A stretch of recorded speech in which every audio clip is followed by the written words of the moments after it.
2 दिन से आप सत्संग में जो हॉल में कर रहे हैं महाराज जी, उसमें वर्णन कर रहे हैं कि जो भक्त जन मतलब भजन करते हैं और उनसे गलत आचरण भी बन गए तो उनकी दुर्गति नहीं हो गई, उनको उच्च लोकों में मतलब उनको वो भोग भुगवाए ये जाएंगे फिर। उन भक्तों की बात हो रही है जिन्होंने निश्चय किया है कि अब मुझे इसी जन्म में भगवत प्राप्ति करना है और खूब डट के प्रयत्न करके भजन कर रहे हैं। हाँ, पर उनका कुसंग हो गया और वो भ्रष्ट हो गए। वो जितेंद्री नहीं है, वो मनोनिग्रही नहीं है, वो मन पर विजय प्राप्त नहीं कर पाए, अब वो भ्रष्ट हो गए। अब भ्रष्ट का मतलब है लगातार भ्रष्ट हो थोड़ी है।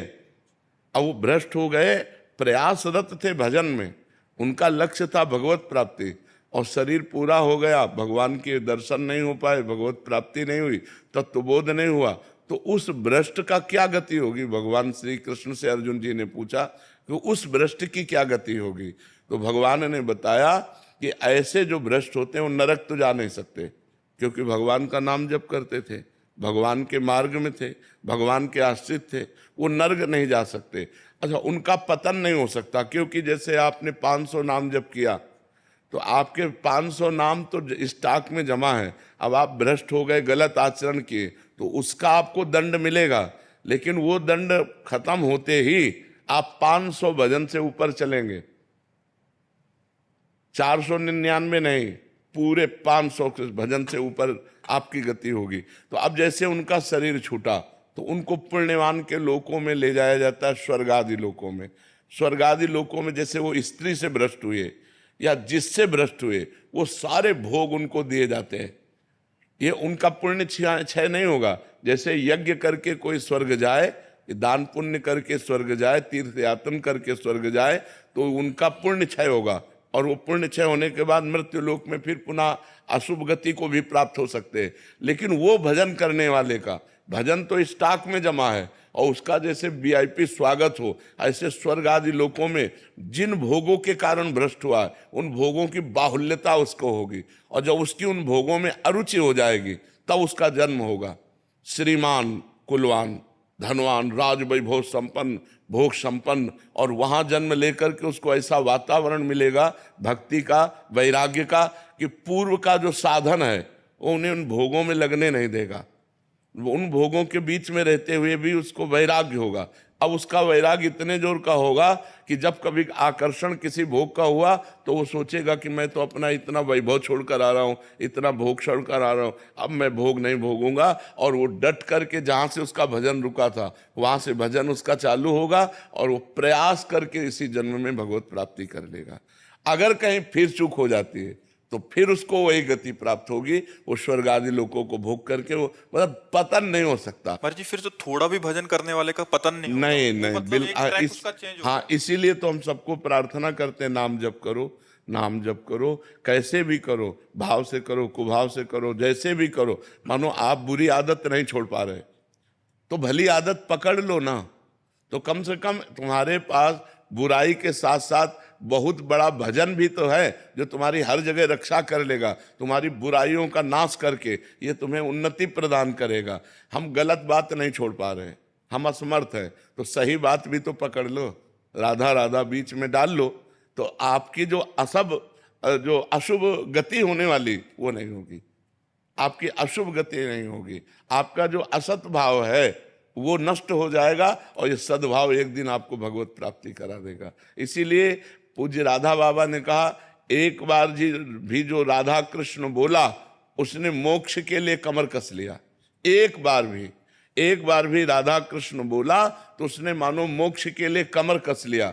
अब एक बार राधा कृष्ण जो बोला तो उसका पतन नहीं हो सकता, वो नरक नहीं जा सकता, क्योंकि भगवान का नाम उसके पास। जी तो बहुत बड़ी बात है, शब्दों में तो छोटी लगती है। हाँ, तो इसीलिए तो, पर सबकी रति कहाँ होती है, इसीलिए कहा गया है कि भगवान जब कृपा करते हैं तो संत संग देते हैं, क्योंकि संत संग से भगवान के नाम रूप लीला धाम में आसक्ति हो जाती है। बिना सत्संग के नाम जप होगा ही नहीं, तो अगर नाम थोड़ा भी जप लिया तो मंगलमय हो जाएगा, उसका पतन नहीं होगा, वो कभी अधोगति को प्राप्त। नामे भक्ता प्रणश्यति अपिचेत सुदुराचारो भजते माम अनन्य भाग साधुरेव समंतव्य सम्यक व्यवसिता। ऐसा सुदुराचारो माने होता सांगोपांग दुराचार करने वाला, भरपूर दुराचार करने वाला। अपि चेतसु दुराचारो, बहुत भारी पापी आदमी। अब उसको सत्संग मिल गया और उसने सुना कि मैंने तो बहुत पाप किए और पाप कर रहा हूं, मेरा कल्याण कैसे हो सकता है? एकमात्र भगवान ही है जो हमारा कल्याण कर सकते हैं। तो सम्यक व्यवसिता ऐसा उसने अपनी बुद्धि में बैठा लिया कि मैं नीच हूं, पापी हूं, पापाचरण हो रहा है, पर मैं भगवान की शरण में हूं, अब भगवान ही मेरा उद्धार करेंगे। और कृष्ण कृष्ण कृष्ण कृष्ण, राधा राधा राधा, और पाप कर रहा है, वर्तमान में पाप कर रहा है, तो भी उसकी दुर्गति नहीं होगी। भगवान कह रहे उसे साधु मानो, मैं उसको साधु बनाऊंगा। करो सद्य ते साधु समाना, अपिचेत सुदुराचारो भजते माम अनन्य भाग, साधुरेव समन्तव्य, उसे साधु मानो क्योंकि अब मैं बनाऊंगा साधु। क्षिप्रम भवति धर्मात्मा, अब मैं उसे शीघ्र धर्मात्मा। और भगवान जिसे साधु बनाना चाहे वो असाधु रह कैसे सकता है? तो दुराचारी हो करके भी यदि वो भगवान का आश्रय लेकर नाम जप करता है तो वो नरक नहीं जाएगा, वो भगवान की प्राप्ति के मार्ग में जहां से गिरा है उन भोगों को स्वर्ग आदि लोकों में भोगेगा। जो बड़े बड़े पुण्यात्माओं के लिए दुर्लभ वस्तु है वो उस भजनानंदी को भोगने को मिलेगा, और फिर बड़े पवित्र कुलों में, राज वैभव कुलों में उसका जन्म होगा। कोई साधारण नहीं, क्योंकि नाम जप उसने किया है, इसलिए नाम जप अवश्य करना चाहिए। महाराज जी ये तो हो गया कि वो भजन कर रहा है, फिर वो अपने उससे जाएगा। महाराज जी एक शरणागति का मार्ग आप बिल्कुल साथ साथ में चलाते हैं, तो महाराज जी शरणागति का इसमें सिद्धांत क्या रहेगा? उसमें तो प्रभु खुद बचाते हैं, आप कहते हैं कि उसको, तो महाराज जी वो मार्ग इसमें शरणागति में जब हम भगवान की शरण में होते हैं तो जहां हमें भ्रष्ट होना होता है वहां भगवान कहते करो सदा तिनके रखवारी, जिमि बालक राखे महतारी। अगर अभिमान है भगवान की शरणागति होने के बाद भी तो गिरना पड़ेगा, नहीं तो भगवान बचा लेंगे। और भगवान का शरणागत अगर गिर भी जाता है तो इसी जन्म में उसको इतना कष्ट दिया जाएगा कि उसके पाप का मार्जन हो जाएगा, और अंत में भगवान उसकी स्मृति बनेंगे और उसको ये सब अगला जन्म नहीं होगा, स्वर्ग नहीं जाएगा, वो इसी जन्म में भगवान को प्राप्त। भगवान उसके अहंकार का भी नाश करने का विधान करते हैं। हाँ करेंगे, जरूर कर, क्योंकि वो तो ऐसा ही है ना। हाँ तो भगवान उसके अहंकार का विनाश करेंगे, और उसको ये नहीं सोचना चाहिए कि भगवान ने हमारी रक्षा क्यों नहीं की, क्योंकि तुम्हारा अहंकार जो है वो उसका नाश करने के लिए कि तुम कुछ नहीं हो। जब ये समझ में आ जाए मैं कुछ नहीं हूं और हे नाथ केवल, तो भगवान केवल इस संबंध से कल्याण कर देंगे। भगवान ने कहा है मत चित्ता सर्व दुर्गाणी मत प्रसादात तरिष्यति, इसमें साधन नहीं बताया। मत चित्ता सर्व दुर्गाणी मत प्रसादात तरस्यति, जो मेरी शरण में आ गया तो मेरे प्रसाद माने कृपा से वो सब दोषों से मुक्त होकर मेरे को प्राप्त कर लेता है एक ही जन्म में। भगवान की शरण होकर भगवान का भजन कर रहा है, अगर कहीं गिरने के चांस आए तो भगवान उसकी रक्षा करते हैं, अगर रक्षा नहीं की तो तुम्हारे अहंकार का नाश होने के लिए वो भगवान लीला करेंगे, पर ज्यादा दिन वो लीला टिकेगी नहीं मायामयी, वो तुरंत निकल करके फिर परमार्थ में चलेगा और भगवान को प्राप्त। क्षमा कीजिएगा महाराज जी, पर ये मार्ग और ज्यादा आसान लगता है। हाँ तभी तो शरणागति दुर्लभ वस्तु है, शरणागति हृदय से हो जाए तो निहाल हो जाए। मत चित्तान, भगवान कह रहे मत चित्ता, मत चित्ता, मेरे में चित्त लगाने वाला, बस भगवान आप ही मेरे, हमारे में तो कोई, ना मैं इंद्री विजयी हूँ ना मन विजयी हूँ, हे नाथ आप ही मेरा कल्याण करो, हे पतित पावन प्रभु आप देख लो। ऐसे भक्त का कभी ना में भक्ता प्रणश्यति, ऐसे भक्त का नाश नहीं होता।